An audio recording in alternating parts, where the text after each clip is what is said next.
A terrorist has no religion என்று சொல்லுவாங்க. ஒரு தீவிரவாதிக்கு ஒரு மதம் இல்லை.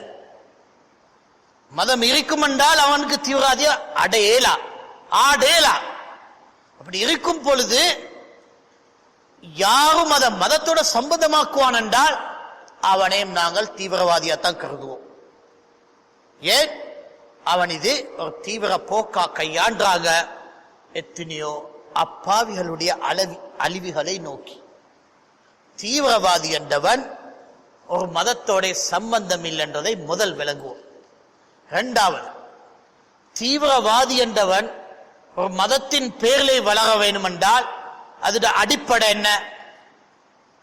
மதத்தை ஜோடிப்பான் அவனுக்காக. அந்த மதத்தின் ஆதாரத்தோட அவனுக்கு செயல்படலாம். ஆதாரத்தோட செயல்பட்டா அவனை தடுக்கும். அந்த மதம் அது இஸ்லாமா இருக்கட்டும், வேண்டிய மதமா இருக்கட்டும், எந்த மதத்திலேயும் அந்த மதம் படி அவன் செயல்படுவான் என்றால் அவனுக்கு தீவிரவாதி என்ற குணத்தை அந்த மதம் தடுக்கும். அந்த படியிலே அவன் மதத்தை பாவிப்பான் ஒரு ஜோடிப்புக்கு. அந்த மக்கள், அந்த மதமுள்ள மக்கள் அவனை நேசிக்க, அப்படியே அவர் எங்கட மதத்துக்கு வெற்றி தாரா